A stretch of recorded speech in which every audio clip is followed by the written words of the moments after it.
No começo da década de 60, em todo o mundo, vários movimentos de libertação iniciam a luta pela autodeterminação ou até pela independência. Angola é um dos palcos desta luta. Estamos em 1961. A União das Populações de Angola, mais tarde FNLA, desencadeia um ataque violento contra a população branca e negra na região norte da província portuguesa. Os ativistas da UPA reclamam o direito ao que dizem ser a sua terra.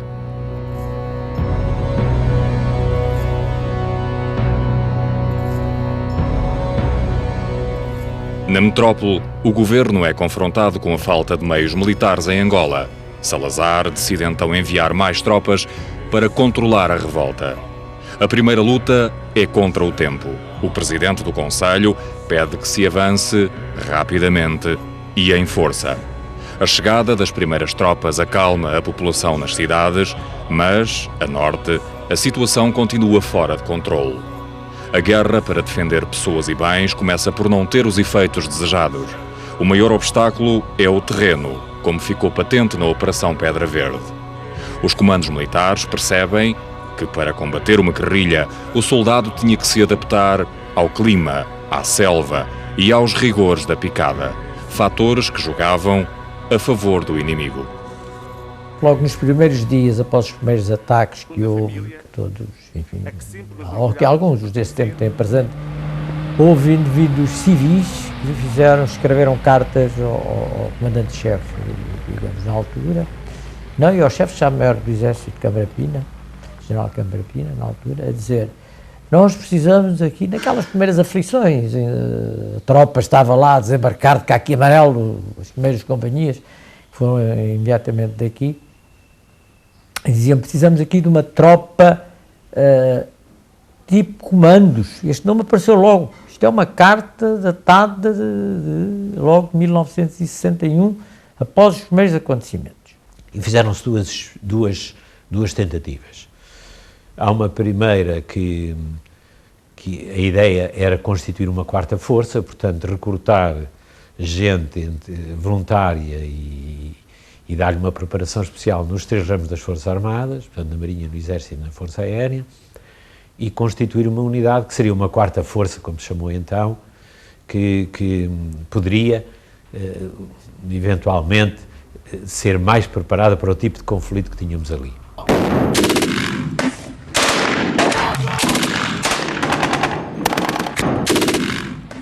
O exército português é colocado perante a necessidade de criar forças específicas para combater os movimentos independentistas no seu terreno. Percebe-se que a guerra não pode ser ganha com tropas regulares, mas sim com uma infantaria de assalto capaz de realizar operações irregulares e de contra-guerrilha suficientemente treinada para penetrar nos esconderijos e nas bases do inimigo. Zemba, norte de Angola, 25 de junho de 1962.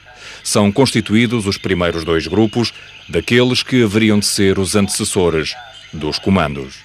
Para a preparação destes grupos, foi criado um centro de instrução especial de contra-guerrilha a funcionar ao nível da região militar de Angola. Este centro de instrução 21, comandado pelo capitão de infantaria Jasmin de Freitas, funcionava junto do batalhão de caçadores 280, em Noki, liderado pelo tenente-coronel Almeida Nave. O CI-21 era apoiado pela Companhia de Caçadores Especiais 365, Corsários, que chegou a ser comandada pelo capitão de infantaria Jaime Neves. O primeiro instrutor do CI-21 foi o italiano Dante Vacchi. Na altura era jornalista, repórter fotográfico que trabalhava para o Parrimates, mas fora sargento da Legião Estrangeira, com experiências na Argélia e na Indochina. Concluído esse curso, os 2 grupos, comandados pelos alferes milicianos Miguel Antão e Vieira Pereira, receberam um cartão que os certificava enquanto comandos. Foram reconhecidos em cerimónia pelo ajudante de campo do general Venâncio Deslandes, mas, no quartel-general, não constavam em documentos oficiais. Entretanto, apareceu em Angola um jornalista do Parrimates, seu nome Dante Vacchi, e uma jornalista, Argaus, foram lá fazer uma cobertura fotográfica e para fazer uma reportagem para o Parimatos, que depois chegou a ser publicado. Esse homem terá feito alguns comentários, ele afirmava ter uma grande experiência de guerra porque tinha vivido alguns conflitos. Nunca cheguei a perceber muito bem se todos como jornalista ou alguns como combatente. Ele também não era muito claro nisso.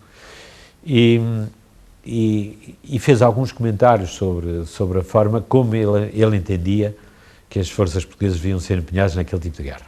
Esse homem orientava a instrução, mas havia ali em tudo isto um certo espírito, digamos, de mercenário, porque prometia, se vocês fizerem bem a guerra e tal, depois isto é uma coisa breve, trabalhamos só de helicóptero. Mas realmente ensinou algumas coisas a que nós, as pessoas, não estavam habituadas.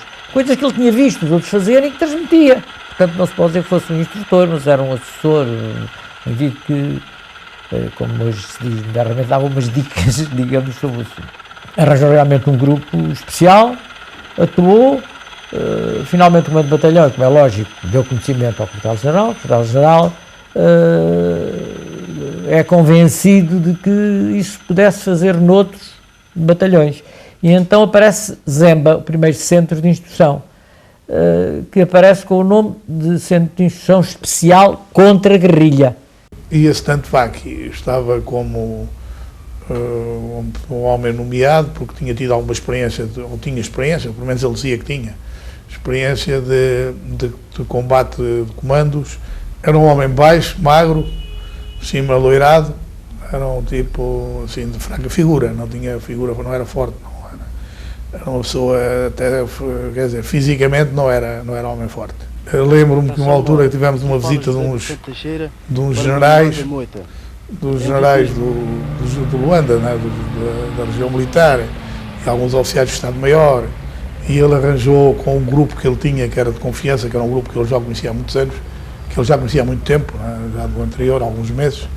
Ele, com esse grupo, ele arranjou uma demonstração para os generais. Nessa demonstração havia um tipo que tinha sido guarda-redes, que dava uns saltos no ar e disparava contra uns balões, e depois tinha mandado derramar em cima da água petróleo, e depois aparecia um com um lança-chamas e mandava uma furada do lança-chamas, o petróleo ficava a arder. Enfim, impressionou os nossos generais e o nosso oficial de Estado-Maior, que eram pessoas facilmente impressionáveis nestas coisas. As necessidades da guerra levam à abertura de mais 2 centros de instrução, agora na Kibala Norte, o CI-16 e o CI-25. É ministrada a instrução prática e intensiva de contra-guerrilha. A seleção do pessoal é feita pelo quartel-general para garantir que o curso conta com os melhores militares dos 6 batalhões que estavam na área operacional. As exigências de admissão eram severas para a época. Os instruendos, voluntários ou impostos, tinham de saber ler e escrever, possuir resistência física e psíquica, se possível saber nadar. Não era permitido barba ou patilhas e o cabelo tinha de estar curto. A disciplina, rígida, incluía censura da correspondência. O grupo de instrutores é liderado pelos capitães de artilharia Santos e Castro e Ribeiro de Oliveira e inclui sargentos e praças. Depois, mais tarde, pensou-se em constituir uma unidade de presidiários, digamos, a recrutar entre indivíduos presos nas prisões. Evidentemente, há uma instrução especial e com algum tipo de promessas, no caso do seu comportamento ser bom na guerra. E a unidade chegou a fazer-se em termos de papel. E então, como os tais comandos de Zemba do CI-21 tinham efetivamente dado um resultado melhor, porque os próprios batalhões que iam daqui formados, digamos, rapidamente, como se entende, à pressa para corresponder à presença de tropa, os próprios comandantes, e há vários documentos sobre isso, se queixavam que a tropa não estava bem preparada, digamos, para aquela guerra, resolvem fazer um novo centro de instrução. E então escolhem militares que tivessem dado provas. Um deles era capitão, prestes a ser promovido a major, mas ainda como capitão. Santos e Castro, nós entendemos que é o comando número 1. Nós chamávamos Monsieur Gilbert, porque ele realmente era um indivíduo gostava muito de tudo quanto fosse francês, quer dizer, era um romântico. Os cigarros que fumava eram o Gitanes, portanto, ele gostava de tudo que fosse francês. Todo o espírito informa, ele tinha uma ideia, realmente, e quando diz, olha, é preciso fazer uma tropa especial para não sei o quê, enfim, para responder aqui a esta guerra. O Donne-moi uma chance é uma coisa que toda a gente gosta de ter, a sua oportunidade. Donne-moi ma chance, donne-moi ma chance encore, par ton silence, tu parais la plus forte, mais tu sais bien que toi et moi, on ne peut pas se séparer comme ça. Donne-moi ma chance, allons fais un effort, les apparences sont contre moi encore, mais je te jure que ce n'est rien, je ne veux pas. Cada dos primeiros grupos era constituído por 5 equipas. A de comando, com um oficial, um radiotelegrafista, um enfermeiro e 2 atiradores, mais 3 equipas, com um sargento e 4 atiradores, e a equipa de apoio, com um sargento, um apontador, um municiador de lança-foguetes e 2 atiradores. Estas equipas, de 5 elementos, viriam a sofrer alterações, mas a formação de 5 manteve-se até ao fim da guerra. O primeiro curso de comandos fica assim registado no período de 30 de junho a 3 de outubro de 1963, no CI-16.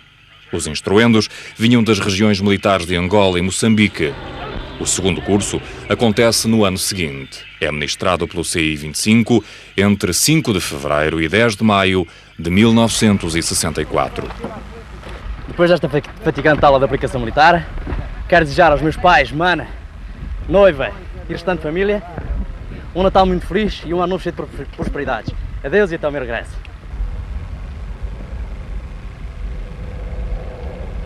Atenção Lisboa, aqui fala o Chum. Aproveito a presença da RTP aqui para falar ao meu irmão e os amigos, desejando-vos a todos festas felizes e um Natal muito alegre. Até as minhas férias. Adeus.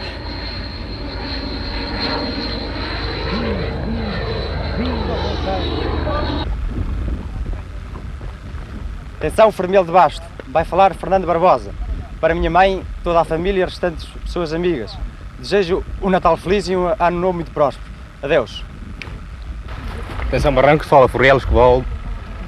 Para meus pais e irmãs, para a minha querida, um abraço muito forte e um Feliz Natal e Ano Novo. Até à próxima. A educação física e a ordem de vida são instruções essenciais para a formação de um bom combatente. Um homem, em circunstâncias de perigo, pode eventualmente não ter tempo para pensar, limitando-se a agir por instinto. Ora, o instinto mais forte do homem é o da conservação, e este dita por vezes as reações mais imprevisíveis que podem ir desde o heroísmo até à cobardia. O soldado, porém, tem de ser treinado a não se deixar dominar por esse instinto. A instrução visa, pois, tornar o soldado apto a resolver as situações de perigo com calma e eficácia, para isso contribuindo em muito a criação de reflexos automatizados que advêm da repetição sistemática de determinados procedimentos. Em 1961, coincidindo praticamente com o início das atividades terroristas, a prática do tiro reflexo, mais vulgarmente designado por instintivo, começou a ser difundida na instrução a quase todas as Forças Armadas, favorecendo-as com o elevado rendimento que permitia alcançar em situações imprevistas.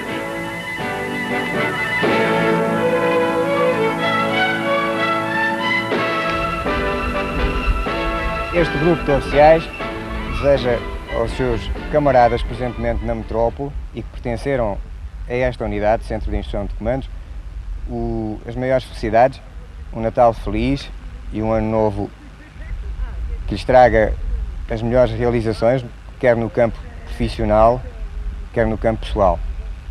Desejamos também às nossas famílias que nos estejam a ver E noivas, que tiverem noivas na metrópole, aquilo que desejamos aos nossos camaradas e que em breve, o mais breve que for possível e conforme os condicionamentos da nossa missão permitirem, no gozo de uma licença, os possamos ir abraçar. Fez então o CI25 e durante o CI25 é que se começou a fazer a legislação, fez a proposta do crachá, fez a proposta das boinas vermelhas, até por isso a nossa pista na Quibala se chamava o aeroporto Boinas Rubras. Porque, como sabes, os crachás têm que obedecer à heráldica e o esquema que nós idealizámos no princípio no Zemba ainda mantinha aquela ideia de nós podermos ser lançados de paraquedas. Esse primeiro crachá, como sabem, tinha o Audaces Fortuna Juvat, portanto escrito, digamos, em latim. Tinha um capacete que conhecem, portanto, lembrava um capacete alemão da Segunda Grande Guerra, uma folha de louro, e louro, sim, vitória, glória e tal, portanto, essa era a única coisa, digamos, com a qual se concordava, e depois um alfange, uma cimitarra. Portanto, foi o primeiro crachá que apareceu, nem sei quem é que o fez, se calhar, não sei se foi talvez por inspiração do Dante Facchi ou por, não sei. Quer dizer, no fundo tinha pouco simbolismo, não tinha simbolismo assim especial, era uma katana ou uma faca, uma espada curva. Este segundo foi baseado num desenho do próprio Santos e Castro, acabou por ser alterado pela esposa do general Câmara Pina, então chefe de Estado-Maior, que fez o favor ainda de bordar o primeiro, com aquelas coisas e tal como o da boina. O da boina praticamente ficou como o Santos e Castro tinha desenhado. A boina vermelha aparece primeiro em Moçambique, com os grupos de Moçambique. Foi o general Carrasco que ultrapassando tudo e todos, concedeu a boina vermelha aos comandos. E a boina, não, assim como nasceu em Moçambique, morreu, digamos, também com aqueles grupos que tiveram formação na Macha. E então eles passaram a usar uma boina vermelha que foi um vermelho vivo.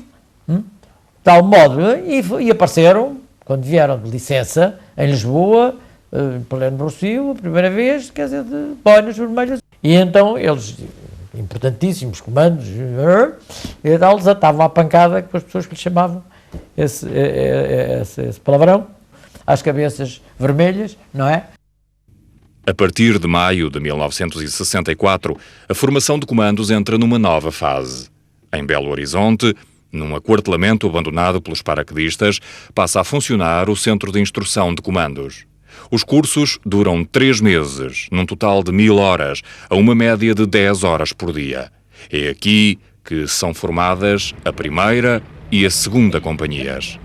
Um ano mais tarde, em 65, é criado o Centro de Instrução, ao abrigo do Decreto-Lei nº 46.410, de 29 de junho de 1965. Este centro formou comandos até ao fim da Guerra do Ultramar. As companhias destinavam-se às regiões militares de Angola e de Moçambique. Só em Angola, desde 1965 e até ao fim do conflito, atuaram 25 companhias de comandos.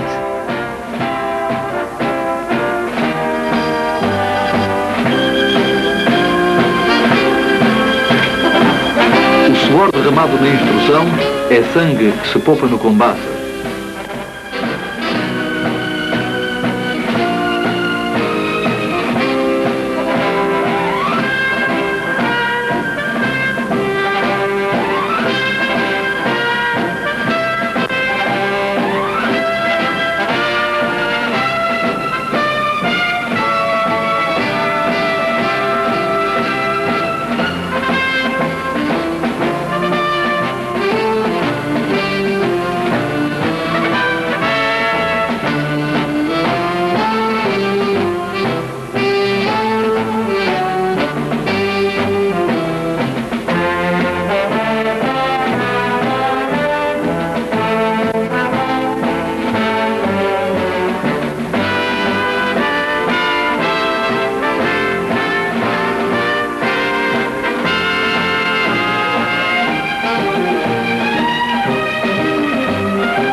Torna-se absolutamente imprescindível que a instrução seja mais dura que a campanha, para que, uma vez lá, o combatente já robustecido por uma vida austera e de sacrifícios durante a sua preparação, não sinta diferença e, deste modo, o seu moral, mais ainda que o seu físico, não quebre.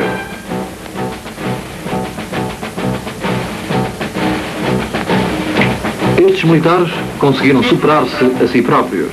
O seu esforço não será recompensado materialmente, a não ser por uma placa simbólica que sintetiza o apreço pelo seu valor. Procurámos fazer uma primeira companhia que não chegou à nossa ideia dos 5 pelotões, porque a base foi o 5.